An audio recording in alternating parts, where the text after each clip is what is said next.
Now, let us begin our class with Brahmanad. Om.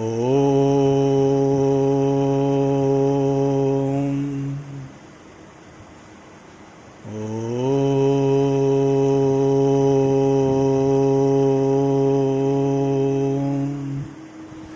Shanti. Shanti. Shanti.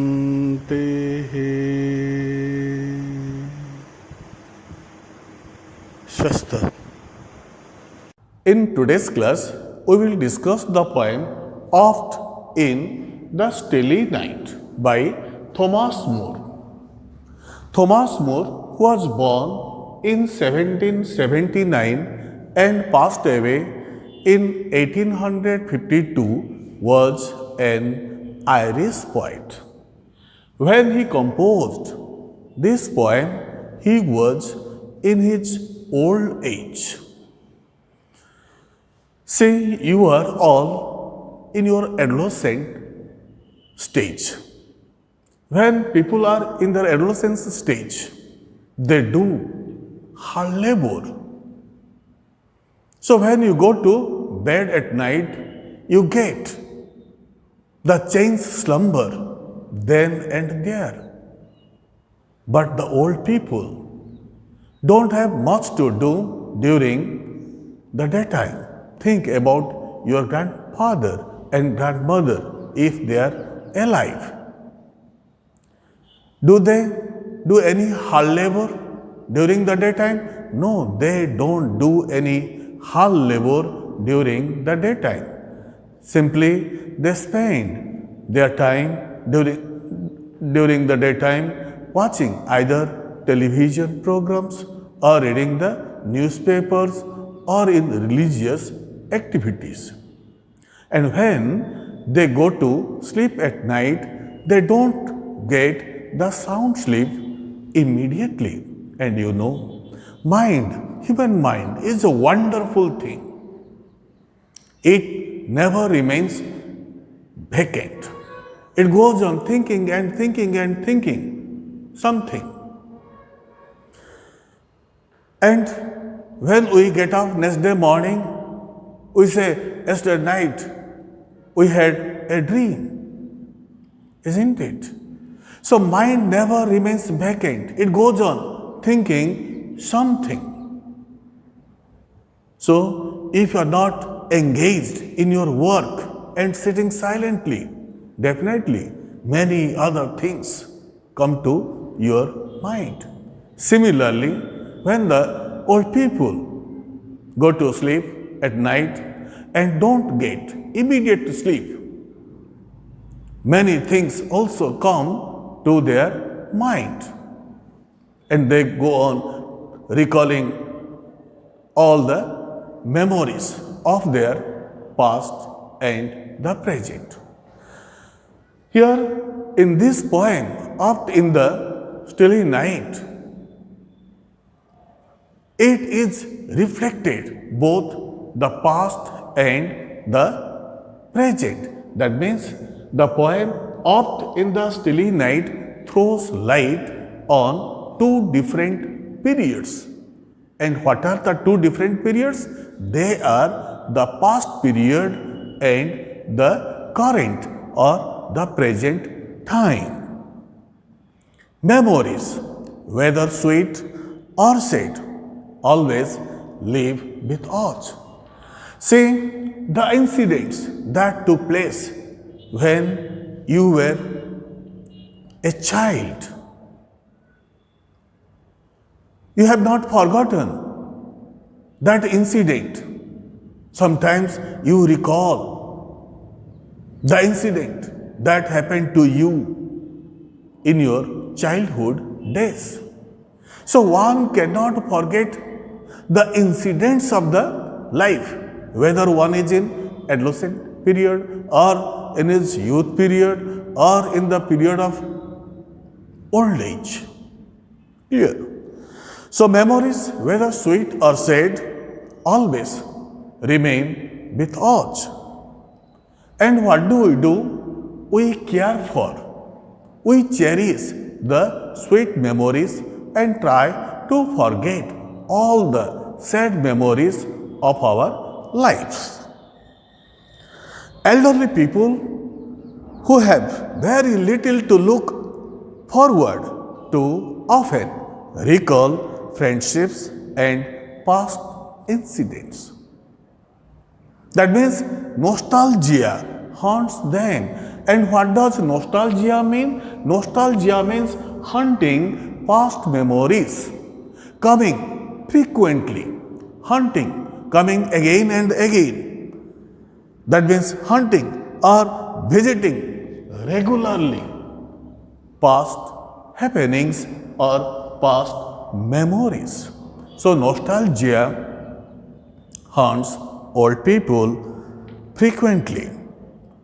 Here the poet Thomas Moore canvasses or finds out or suggests the memories of the past and the memories of the present time. That means the poet finds out the memories of past and present in this poem when he goes to bed at night to take his sleep. Now, let us go through the poem. Oft in the stilly night. And what does oft mean? Oft means often, which means frequently. And the opposite of often is seldom. It means rarely. And what does oft? Oft is the short form of often, which means regularly or frequently. And what is its opposite? The opposite of often is seldom. Then stilly. What does stilly mean? What does stilly mean? Stilly means calm, C-A-L-M, calm and quiet, or serenity, or tranquility. So often in the calm and quiet night. That means often when there spreads calmness or quietness all around during the night time. We find only hue and cry during the daytime. But what do we find? At night we find that there spreads the calmness all around during the daytime. Oft in the stilly night, ere slumber's chain has bound me. E-R-E, air means what? Air means before. The slumber's chain, slumbers means what? Slumber means deep sleep.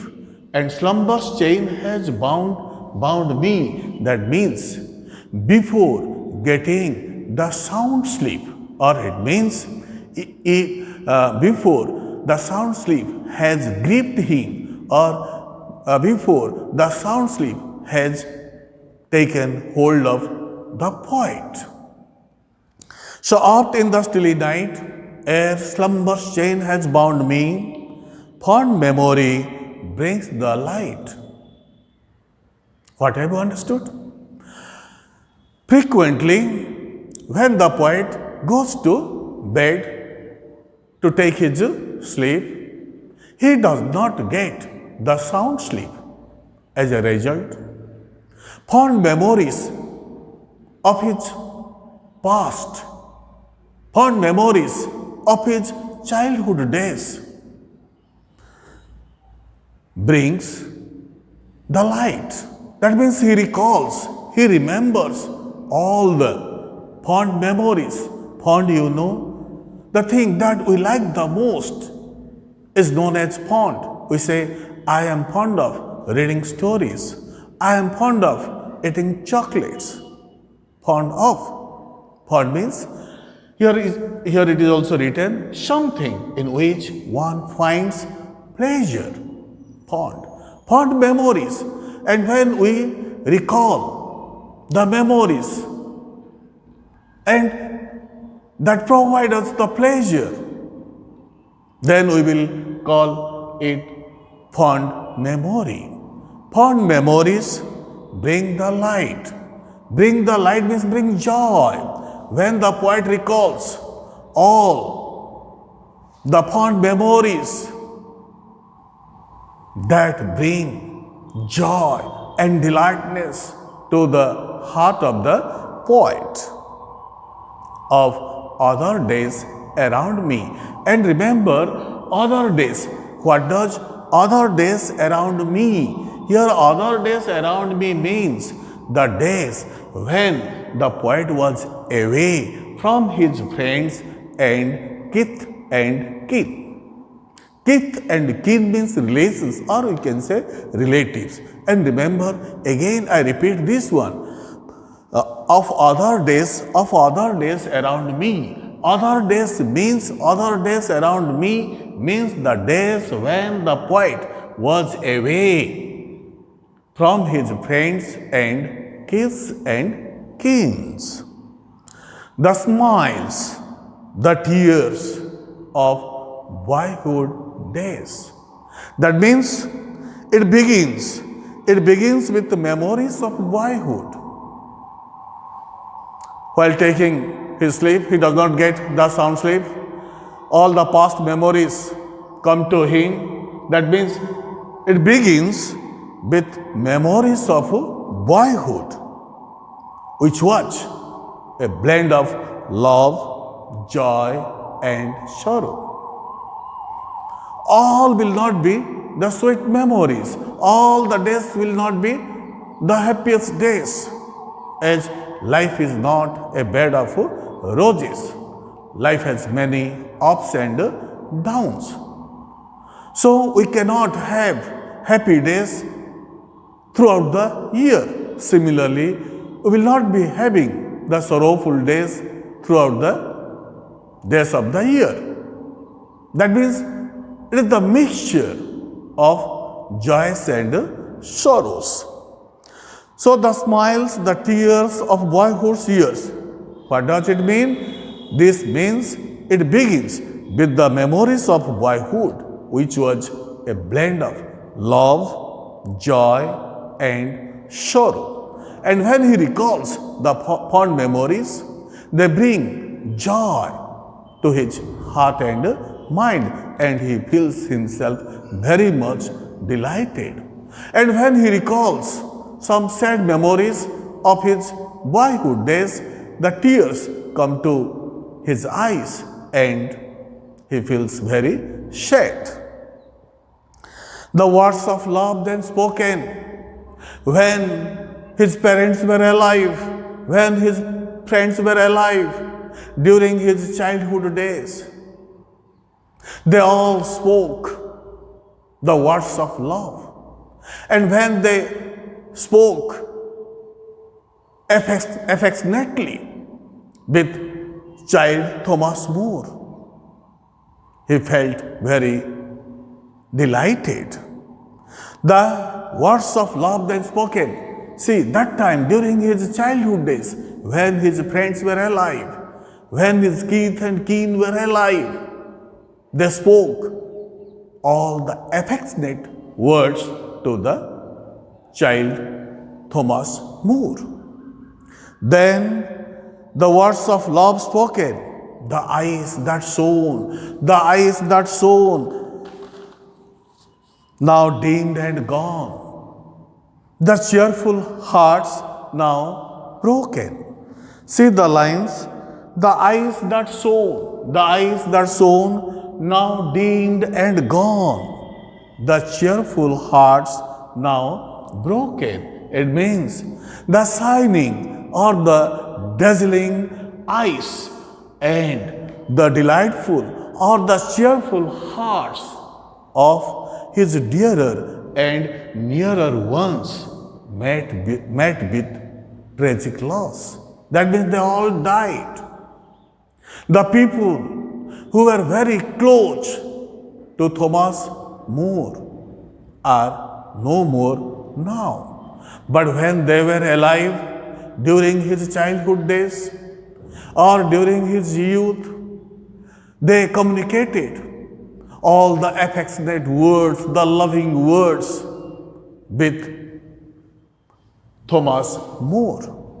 But now they are no more. All the shining eyes, the eyes that shone, now dimmed and gone. The cheerful hearts now broken. That means the shining eyes and the cheerful hearts of his nearer and dearer ones met with tragic loss. Now nobody is there to speak to him affectionately or to say some loving words, but those loving words of the childhood days now ringing near his ears when his nearer and dearer ones were alive. So his past life was very delightful. His past life was enjoyable. His childhood days very memorable. He could not forget his childhood days. Thus, in the stilly night, air, as I have said to you, air means what? Before. Air means before the slumber's chain, before deep sleep has taken hold of the poet, or before the deep sleep has gripped him. Sad memory brings the light. Sad memory brings the light. Sad memory, here sad memory refers to the death of his nearer and dearer ones.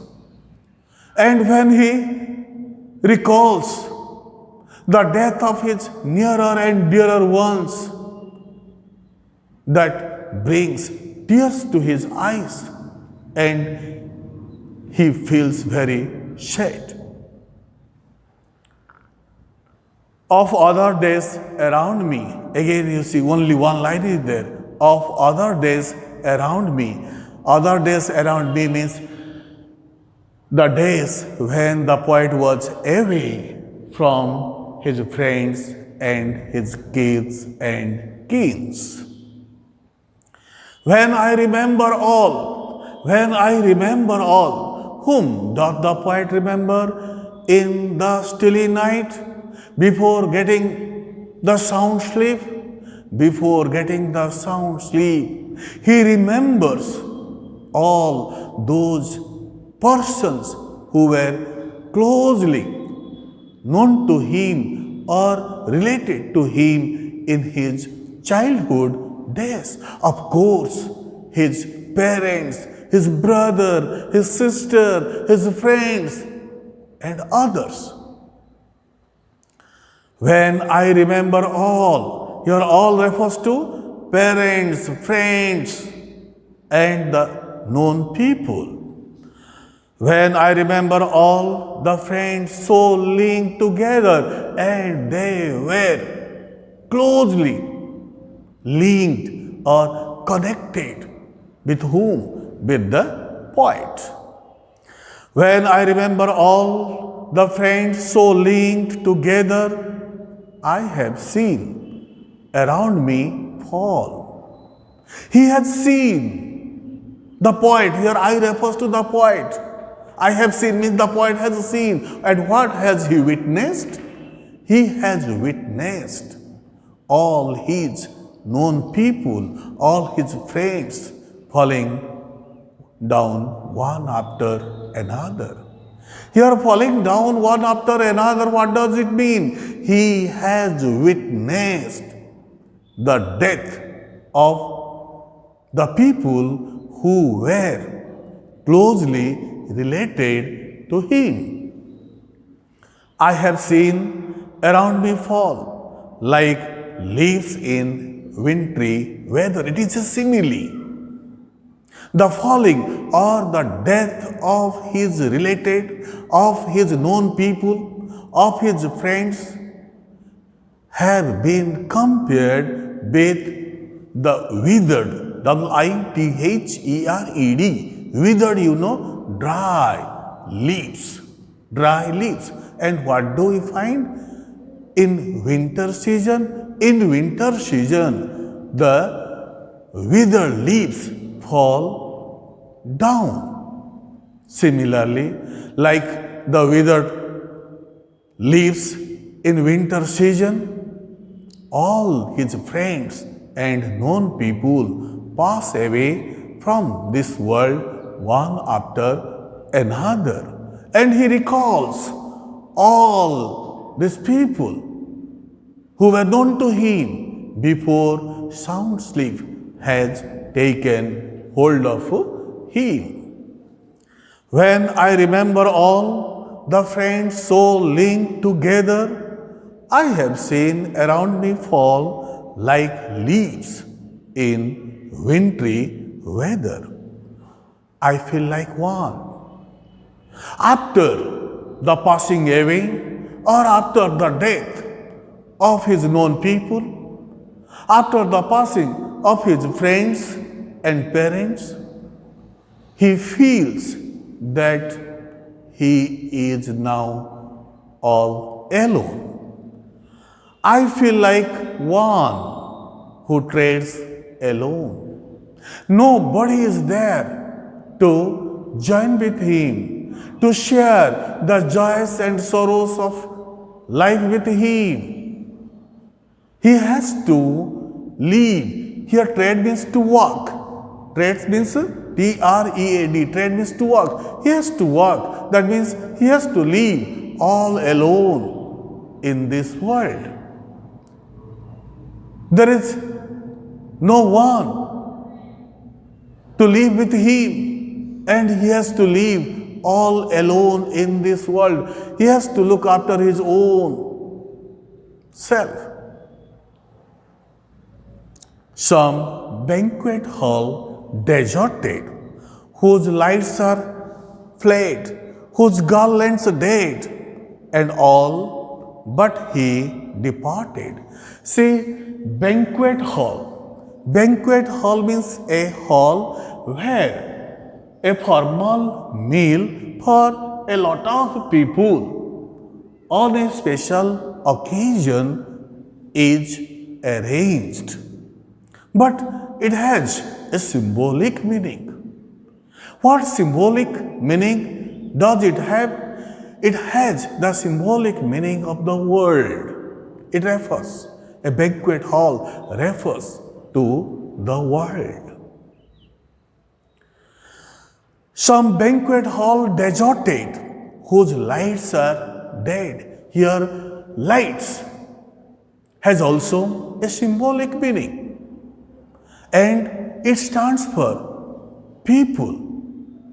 People are fled. Here, fled is in the past participle form of flee. Flee, F-L-E-E. Flee, fled, fled. Run away, ran away, run away. But here, fled means gone. All the people who were closely linked to him are now no more. Whose garlands dead. Here, garland has also a symbolic meaning, and it stands for the happiness. The happiness or the life or the joy of life is dead. Dead means also gone. See, you must have attended a marriage ceremony or any good function, or you can say sacred thread ceremony. In marriage functions, we are invited to a banquet hall by our known people. If they are having their son's marriage or daughter's marriage or thread ceremony of their sons. And when we go to them, to the place where that function or ceremony is held, we go there with colorful dresses or gorgeous dresses with gifts in our hands. Isn't it? We hand over pleasantly the gift that we have taken for the newly married couple, provided it is a marriage function. At the same time, we have our charts with our known people who have assembled there. And at the same time, we also enjoy the meal that is prepared for the guests. Life is also like so. As long as we are alive, many people come to us and we make our friendship with them. But they don't remain with us forever. They leave us one after another. Clear? Whose lights are flared, whose lights are, see, after the function, nobody cares. But when the function is going on, or just before the function, how brilliantly, how beautifully that hall is lighted with colorful lights.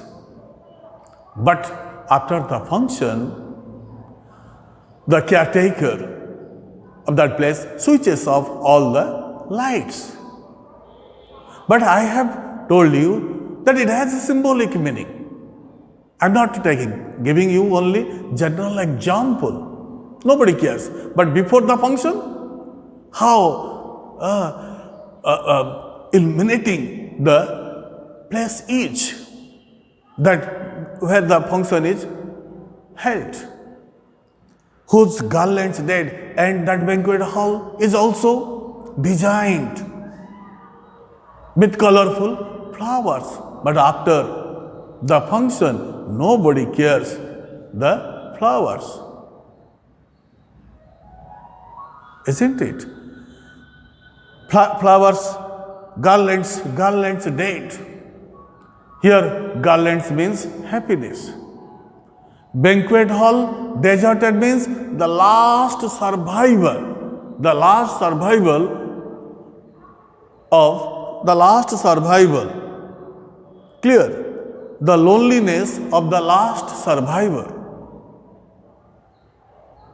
Here, the banquet hall refers to the poet himself, his loneliness, the loneliness of the last survivor. And who is now the last survivor? Without friends, without kith and kins, the last survivor is no more than the poet himself. Banquet hall, remember, it means the loneliness of the last survival. Only for making you understand, I have given you the example of a marriage ceremony. How the guests go there with the colorful dresses and give their hands and enjoy the function. And when the function is over, all of them return to their dwelling places, leaving the banquet hall. Clear? And the hall that is beautifully decorated during the function time is now neglected, does not take care of who? Does not take care of. So some banquet hall deserted, some lights are flared, whose garlands dead, and all but he departed. And all the known people, all the friends, except the poet Thomas More, have passed away. All except he, all except the poet departed. Departed means passed away or died. All the friends, all the known people died except the poet. So the poet had to leave all alone. The poet had to work all alone. The poet had to live without friends, without kiths and kins. Thus, in the stilly night, ere slumber's chain has bound me as I have said to you, ere slumber's chain has bound me, that means before getting the sound sleep, or the sound sleep has taken hold of the poet, or the sound sleep has gripped the poet. Sad memory brings the light. That means all sad memories plus upon his mind's eye, that is his inward eye, of other days around me. That means the days when the poet was away from his friends and his kids and kins. Here in the last stanza, sad memory fashions the happy and joyful days he had spent not only with his friends but other people around him. Clear? Now, let me ask you two more questions. My first question is, when do the past memory occur to the poet? The past memory occurs to the poet frequently in a stilly and calm night. What does other days mean? Other days means the days when the poet was away from his friends and his kids and kins. Thank you.